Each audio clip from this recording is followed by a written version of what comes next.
नमस्कार विद्यार्थी मित्रांनो, एक्सप्लोरिंग करिअर सेंटर या यूट्यूब चॅनलमध्ये तुमच्या सर्वांचं स्वागत आहे.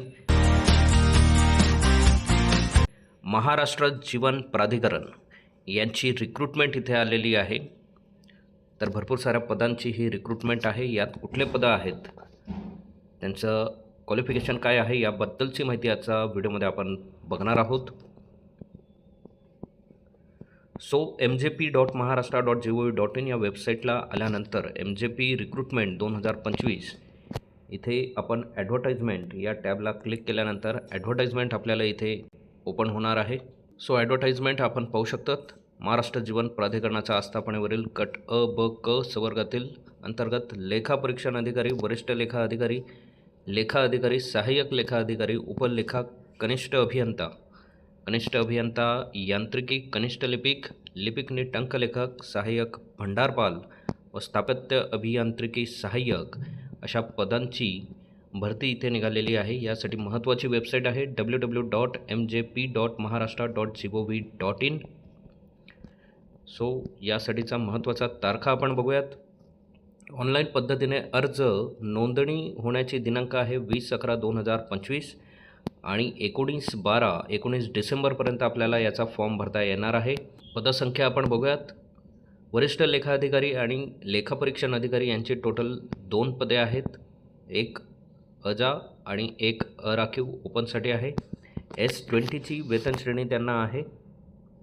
पात्रता व अर्हता पदसिंग post graduate degree in higher second class in commerce and equivalent qualification of a statutory university with 10 years experience यांना लागणार आहे.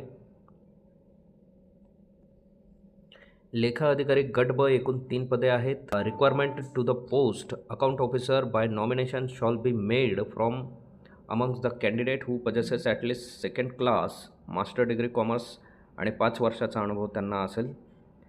सहाय्यक लेखा अधिकारी गट ब एकूण 6 पदे आहेत. वेतन श्रेणी S14. Appointment by nomination to the post shall be made by direct recruitment from among candidate possessing second class in commerce and statutory university. यासाठी सुद्धा कॉमर्सची डिग्री इथे लागणार आहे. उपलेखापाल गट क पदं आहे. एकूण 3 पदे आहेत. S30 पेमेंट स्केल आहे. यासाठी सुद्धा कॉमर्सची डिग्री सेकंड क्लासमध्ये हवी आहे. कुठल्याही अनुभवाची गरज इथे नाही आहे. कनिष्ठ अभियंता स्थापत्य गट ब एकूण 144 पदं आहेत. S14 आहे. स्थापत्यमध्ये म्हणजे सिव्हिल इंजिनिअरिंग त्यांच्याकडे पदवी किंवा डिप्लोमा असणं गरजेचं आहे. कनिष्ठ अभियंता यांत्रिकी टोटल 16 पदे आहेत. यासाठी सुद्धा तंत्रशिक्षण मंडळाकडनं मेकॅनिकल डिप्लोमा किंवा ऑटोमोबाईल इंजिनिअरिंग, प्रोडक्शन इंजिनिअरिंग यामध्ये डिग्री त्यांच्याकडे असणं गरजेचं आहे. उच्च श्रेणी लघुलेखक एकूण 3 पदे आहेत. यांना माध्यमिक शाळा प्रमाणपत्र परीक्षा उत्तीर्ण असणं. ज्या उमेदवाराकडे 120 स्पीडचं टायपिंग आहे, 30-40 मराठी इंग्लिशमध्ये आहे, ते विद्यार्थी इथे पात्र असणार आहेत.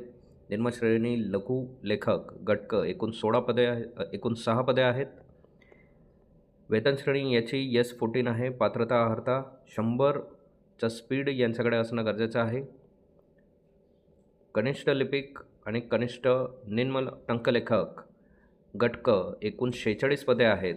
तर यासाठीची पात्रतासुद्धा टायपिंगचं सर्टिफिकेट मराठी 30 आणि इंग्लिश 40चं सर्टिफिकेट तुमच्याकडे असणं गरजेचं आहे. सहाय्यक भंडारपाल आहे. एकूण 13 पदे आहेत. यासाठी ज्यांनी टंकलेखनाची शासकीय प्रमाणपत्र परीक्षा 30 शब्द प्रति मिनिट मराठी किंवा 40 शब्द प्रति मिनिट इंग्रजी उत्तीर्ण केली आहे, ते यासाठी पात्र असणार आहेत. सहाय्यक अभियांत्रिकी एकूण 48 पदं आहेत. यांच्याकडे महाराष्ट्र राज्य माध्यमिक उच्च माध्यमिक शिक्षण मंडळाकडून घेण्यात येणारी माध्यमिक शालांत परीक्षा पास पाहिजे आणि स्थापत्य अभियांत्रिकी पदवी किंवा स्थापत्य अभियांत्रिकी पदविका, डिप्लोमा इन सिव्हिल इंजिनिअरिंग किंवा तिला समकक्ष अर्हता परीक्षा उत्तीर्ण असणं गरजेचं आहे. अशा पद्धतीने प्रत्येक पोस्टची इथे रिक्वायरमेंट दिलेली आहे. कास्ट वाईज त्याचं नॉमिनेशन किती पदं आहेत ते सुद्धा इथे देण्यात आलेले आहेत. अधिक माहितीसाठी आमच्या चॅनलला सबस्क्राईब करा. खाली दिलेल्या व्हॉट्सअप लिंकवर जाऊन तुम्ही ग्रुपवर ही माहिती मिळवू शकता.